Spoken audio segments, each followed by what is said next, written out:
পলিকেপ পেডেন্সিয়েল ফেনৰ পলিকেপ পেডেন্সিয়েল ফেনৰ আনবক্সিং লগতে ফিটিং কৰা হ'ব। আনবক্সিঙৰ প্ৰচেছ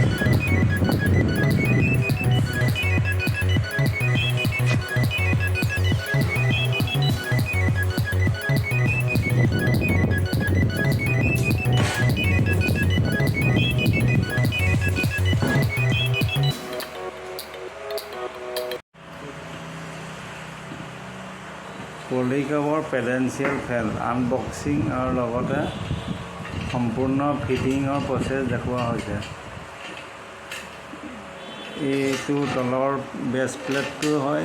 এই বেছ প্লেটটোৰ লগত ষ্টেণ্ডটো এনে কাপলিং কৰা হয়। ইয়াত 3টা হোল থাকে। হোলৰ লগত ষ্টেণ্ডটোৰ 3টা হোল মিলাই এনেকৈ বলটোতো লগাই টাইট কৰি দিলে বেছটো ষ্টেণ্ডটো খাৰা হৈ যাব।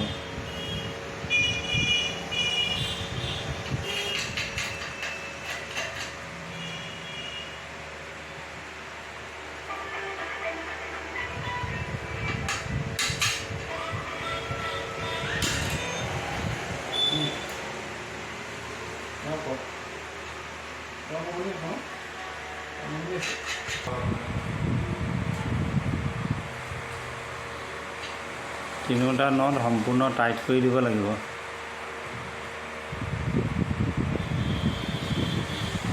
তেনেকৈ ঠিক আকৌ লুটিয়াই দিলে বেছটো বহি গ'ল, ষ্টেণ্ডটো খাৰা হৈ গ'ল। ষ্টেণ্ডৰ ওপৰত এতিয়া মটৰটো লগোৱা হ'ব।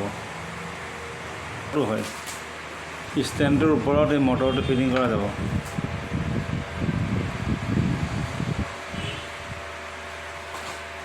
পেকিং কৰি থোৱা আছে, ইয়াক খুলি ফিটিং কৰা হ'ব।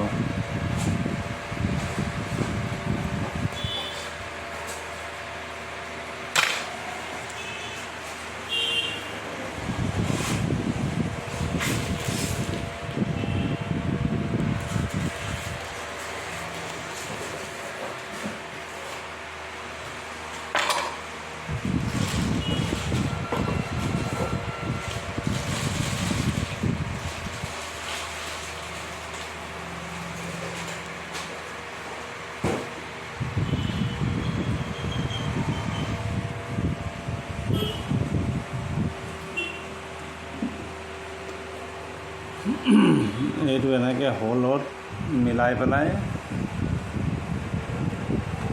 লগাই দিব লাগে আৰু সেই হ'লে নটটো কচি দিব লাগে মিলাই।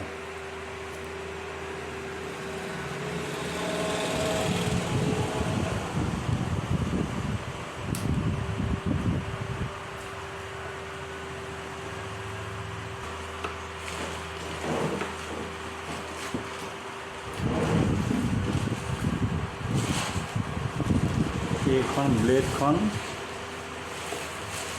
এতিয়া প্ৰথম 2খন নেট আছে। এখন প্ৰথম নেট লগাব লাগিব, পিছফালৰ নেটখন আৰু এখন নেট আছে। এইখন প্ৰথম লগাব লাগিব।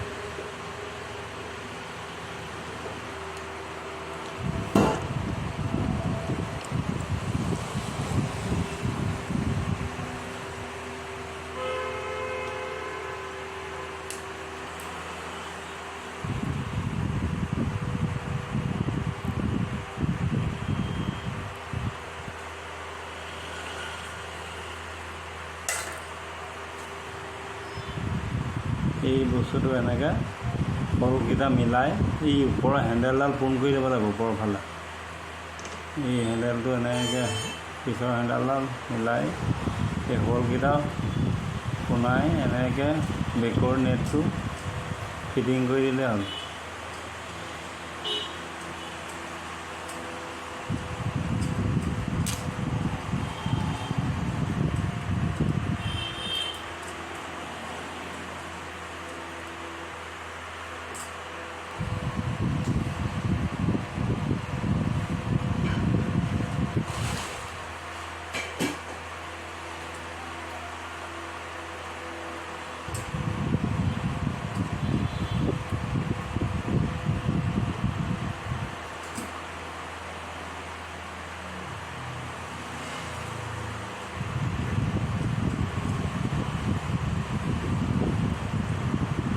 এই নটটো চাপডালৰ ইয়াতে এটা নট আছে, সেই নটটো খুলি পেলাই ব্লেডখন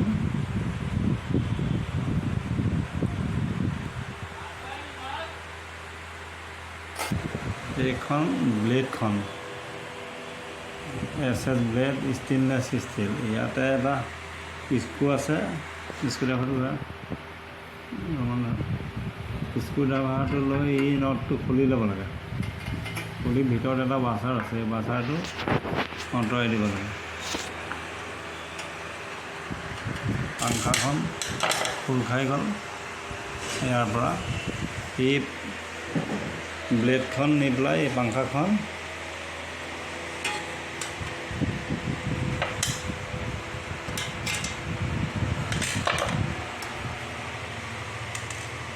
এই হোলটো মিলাই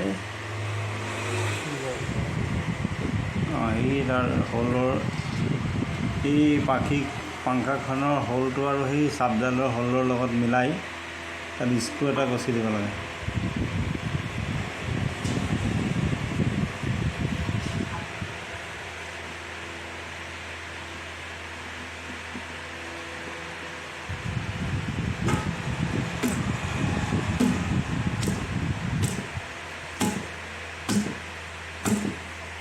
এনেকৈ নট হোলটো মিলাই নটটো টাইট কৰি দিব লাগে, পূৰা ফুল টাইট কৰি দিব লাগিব।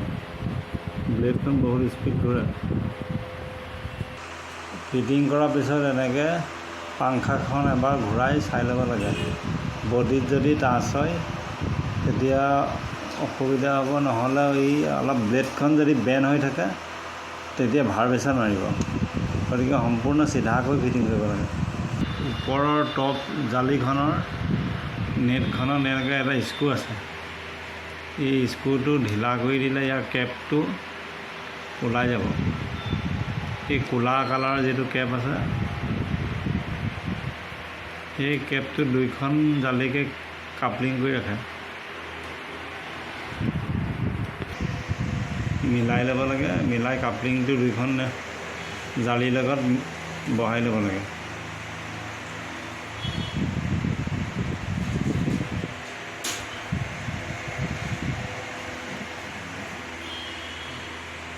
মিলাই তলৰ সেই স্ক্ৰুটো টাইট কৰি দিলে দুইখন জালি সম্পূৰ্ণ ফিক্স হৈ যাব।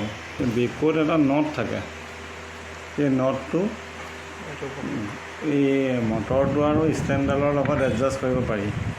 ওপৰলৈ দৰকাৰ হ'লে উঠাই ল'ব পাৰি। নটটো খুলি দিলে নটটো টাইট কৰি দিব লাগে, আৰু যদি তললৈ বহাই দিব লাগে। সাধাৰণতে ফেনখন একদম তলৰ পজিশ্যনত ৰাখিহে চলাব লাগে, তেতিয়া লোডটো ওপৰত নাপায় আৰু বেছটো ধুনীয়াকৈ বহি থাকে।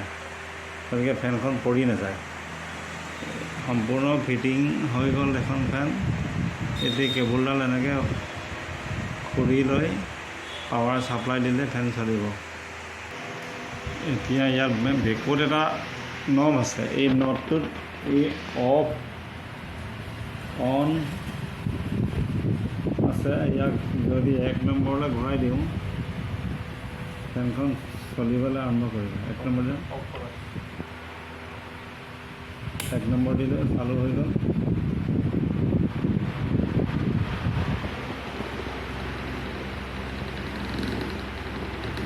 এই যে ফেনখন হিলিছে, এই বস্তুটো পাখিখনত অকণমান তাল আছে, সেই তালটো ভাঙি দিব লাগিব।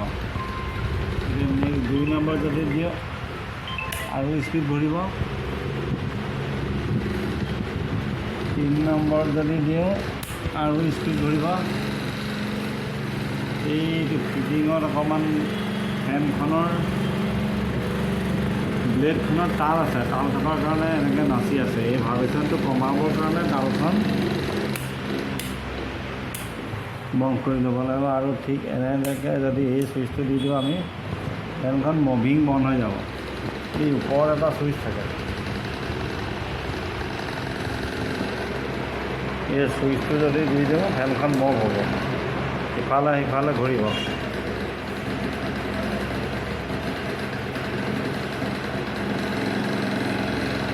আৰু এইটো যদি বন্ধ কৰি দিওঁ ফেনখন একে জেগাতে চলিব।